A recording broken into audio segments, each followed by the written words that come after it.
Hi there. You are listening to the Chapter 2 audio of To Kill a Mockingbird plus some commentary. As we read, I will pause occasionally and make some commentary to make sure we're hitting some of the key points that are happening in this chapter. The list you see on your screen are some of the main points that I'm going to be talking about and points that would be helpful to mark in your books. Make sure you're annotating as we read through the story. Chapter 2. Dill left us early in September to return to Meridian. We saw him off on the 5 o'clock bus, and I was miserable without him, until it occurred to me that I would be starting to school in a week. I never looked forward more to anything in my life. Hours of winter time had found me in the treehouse, looking over at the schoolyard, spying on multitudes of children through a 2-power telescope Jem had given me, learning their games, following Jem's red jacket through wriggling circles of blind man's bluff, secretly sharing their misfortunes and minor victories. I longed to join them. Jem condescended to take me to school the first day, a job usually done by one's parents. But Atticus had said Jem would be delighted to show me where my room was. I think some money changed hands in this transaction, for as we trotted around the corner past the Radley place, I heard an unfamiliar jingle in Jem's pockets. When we slowed to a walk at the edge of the schoolyard, Jem was careful to explain that during school hours I was not to bother him. I was not to approach him with requests to enact a chapter of Tarzan and the Ant-Man, to embarrass him with references to his private life, or tag along behind him at recess and noon. I was to stick with the first grade, and he would stick with the fifth. In short, I was to leave him alone.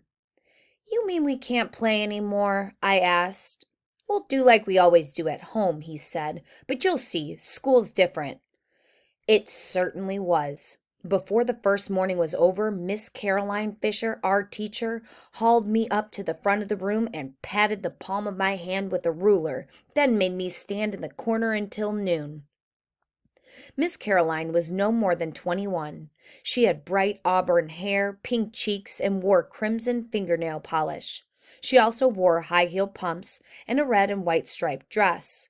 She looked and smelled like a peppermint drop. She boarded across the street 1 door down from us in Miss Maudie Atkinson's upstairs front room, and when Miss Maudie introduced us to her, Jem was in a haze for days. Miss Caroline printed her name on the blackboard and said, "This says I'm Miss Caroline Fisher. I'm from North Alabama, from Winston County." The class murmured apprehensively. Should she prove to harbor her share of the peculiarities indigenous to that region? When Alabama seceded from the Union on January 11th, 1861, Winston County seceded from Alabama, and every child in Macomb County knew it. North Alabama was full of liquor interests, big mules, steel companies, Republicans, professors, and other persons of no background. Miss Caroline began the day by reading us a story about cats. The cats had long conversations with one another. They wore cunning little clothes and lived in a warm house beneath a kitchen stove.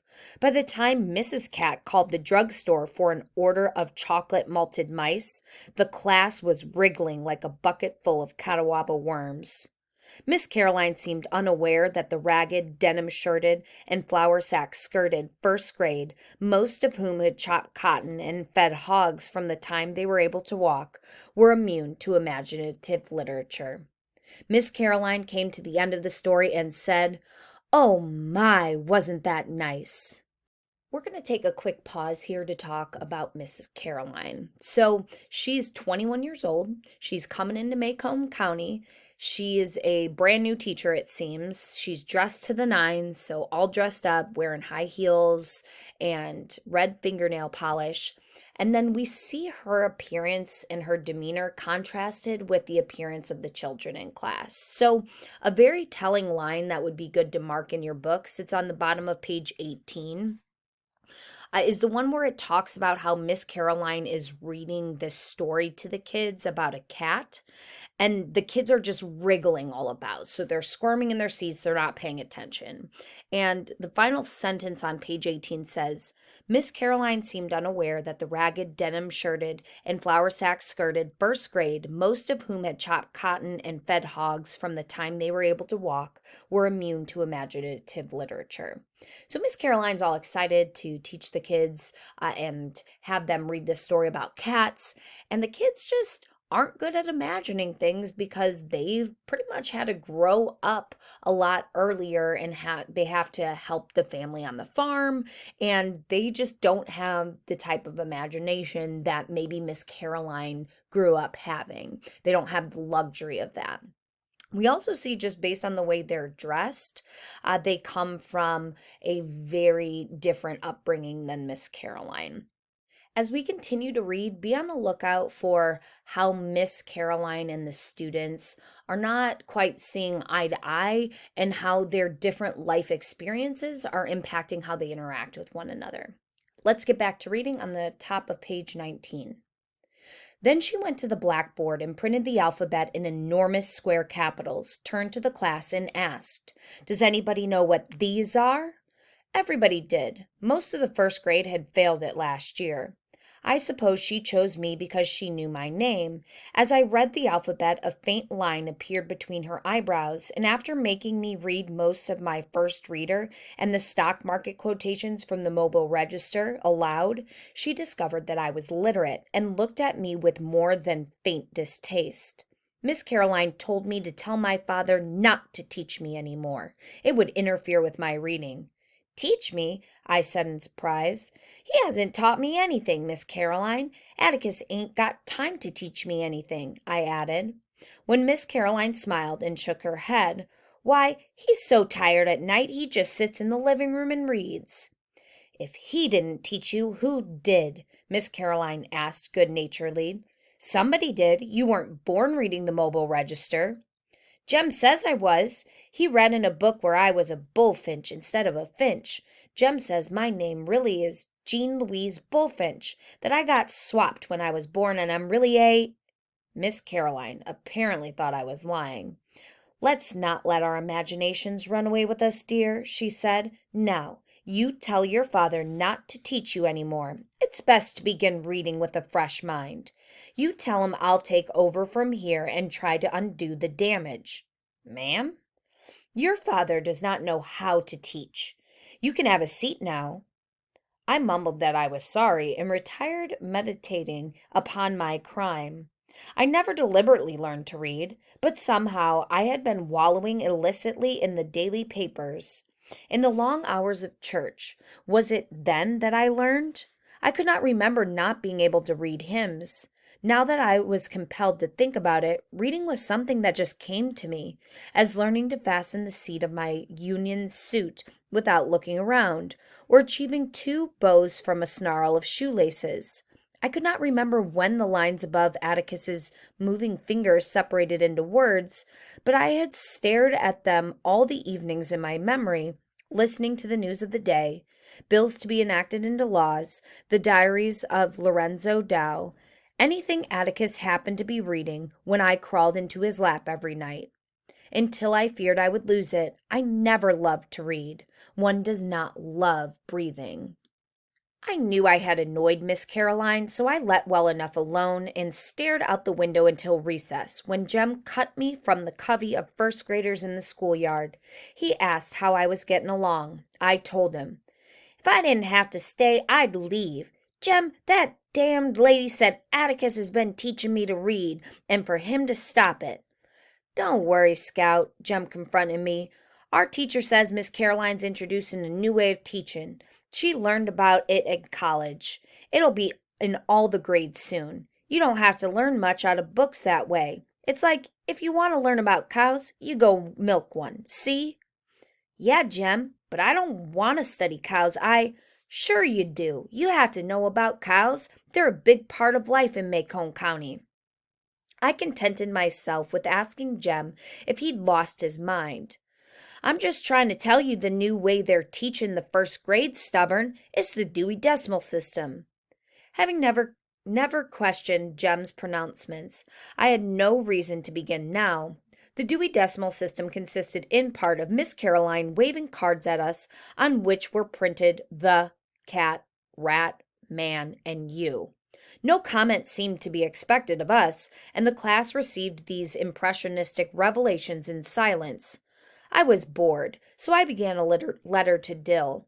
Miss Caroline caught me writing and told me to tell my father to stop teaching me. Besides, she said, we don't write in the first grade, we print. You won't learn to write until you're in the third grade. Calpurnia was to blame for this. It kept me from driving her crazy on rainy days, I guess. She would set me a writing task by scrawling the alphabet firmly across the top of a tablet, then copying out a chapter of the Bible underneath.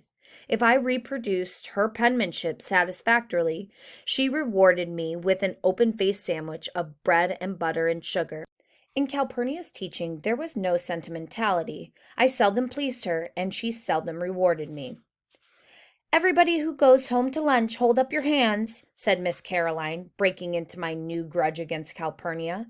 The town children did so, and she looked us over. Everybody who brings his lunch, put it on the top of his desk. Molasses buckets appeared from nowhere, and the ceiling danced with metallic light. Miss Caroline walked up and down the rows, peering and poking into lunch containers, nodding if the contents pleased her, frowning a little at others. She stopped at Walter Cunningham's desk. "Where's yours?" she asked. Walter Cunningham's face told everybody in the first grade he had hookworms. His absence of shoes told us how he got them. People caught hookworms going barefooted in barnyards and hog wallows. If Walter had owned any shoes, he would have worn them the first day and then discarded them until midwinter. He did have on a clean shirt and neatly mended overalls. "Did you forget your lunch this morning?" asked Miss Caroline. Walter looked straight ahead. I saw a muscle jump in his skinny jaw. "Did you forget it this morning?" asked Miss Caroline. Walter's jaw twitched again. "Yum," he finally mumbled. Miss Caroline went to her desk and opened her purse. "Here's a quarter," she said to Walter. "Go and eat downtown today. You can pay me back tomorrow." Walter shook his head. "No, thank you, ma'am," he drawled softly. Impatience crept into Miss Caroline's voice. "Here, Walter, come and get it." Walter shook his head again. When Walter shook his head a third time, someone whispered, "Go on and tell her, Scout." I turned around and saw most of the townspeople and the entire bus delegation looking at me. Miss Caroline and I had conferred twice already, and they were looking at me in the innocent assurance that familiarity breeds understanding. I rose graciously on Walter's behalf. Miss Caroline?" "What is it, Jean Louise?" "Miss Caroline, he's a Cunningham." I sat back down. "What, Jean Louise?"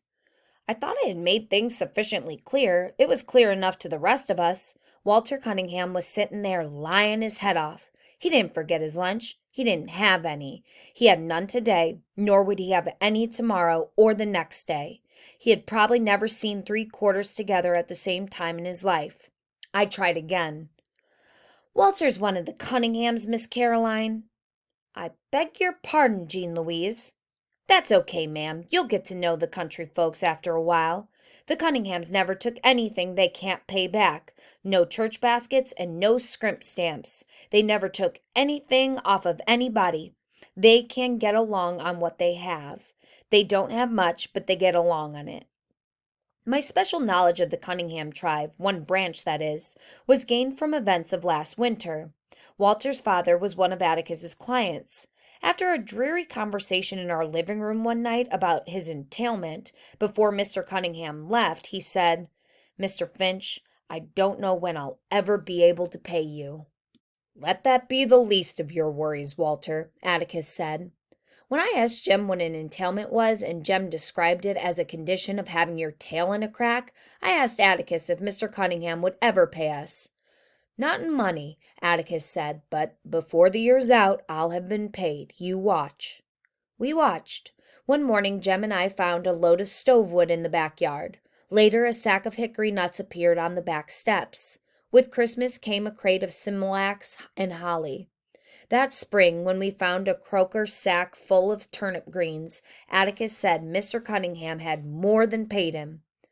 "Why does he pay you like that?" I asked. "Because that's the only way he can pay me. He has no money." "Are we poor, Atticus?" Atticus nodded. "We are indeed." Jem's nose wrinkled. "Are we as poor as the Cunninghams?" "Not exactly. The Cunninghams are country folks, farmers, and the crash hit them hardest." Atticus said professional people were poor because the farmers were poor. As Macomb County was farm country, nickels and dimes were hard to come by for doctors and dentists and lawyers. Entailment was only part of Mr. Cunningham's vexations. The acres not entailed were mortgaged to the hilt, and the little cash he made went to interest. If he held his mouth right, Mr. Cunningham could get a WPA job. But his land would go to ruin if he left it, and he was willing to go hungry to keep his land and vote as he pleased. Mr. Cunningham, said Atticus, came from a set breed of men. As the Cunninghams had no money to pay a lawyer, they simply paid us with what they had. "Did you know," said Atticus, "that Dr. Reynolds works the same way? He charges some folks a bushel of potatoes for delivery of a baby. Miss Scout, if you give me your attention, I'll tell you what entailment is. Jem's definitions are very nearly accurate sometimes." We're going to take a quick pause here to talk about Walter Cunningham, Sr. and Jr. So, little Walter Cunningham that's in class clearly can't pay Miss Caroline back and is refusing this quarter. And again, here's an instance where Miss Caroline just doesn't understand the students that she's teaching, and she thinks she's being kind by offering it to him over and over and over again, but really it's putting him on the spot here, and he has to keep on refusing. And Scout thinks she's doing something good by telling Miss Caroline what's going on, but in the process of that is probably embarrassing Walter Cunningham, and we're going to see here says something to Miss Caroline that sets Miss Caroline off and really makes her angry. But again, Scout thinks she's doing a good thing by telling Miss Caroline about the Cunninghams here. I also want to point out that we're seeing how deeply the Great Depression is impacting the people in this town, especially the farmers of this town. So Walter Cunningham Sr. comes to Atticus for some legal help with his entailment. Basically, an entailment is when you have a plot of land and you can't divide it up and sell it.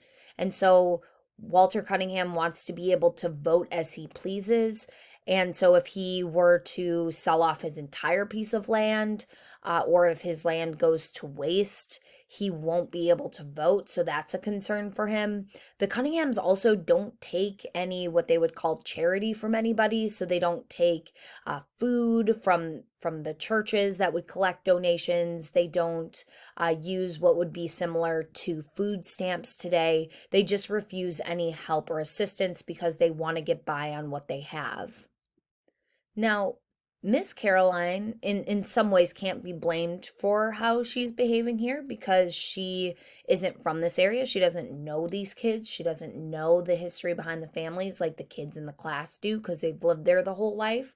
But she's not as observant as maybe we as readers would like her to be. So she doesn't pick up on the fact that Walter is not wearing shoes, even though he's dressed in clean clothes and he looks presentable. He doesn't have shoes, and it's almost as if she can't fathom that he would not be able to pay her a quarter. And Scout makes the point that Walter's probably never seen 3 quarters together in his entire life.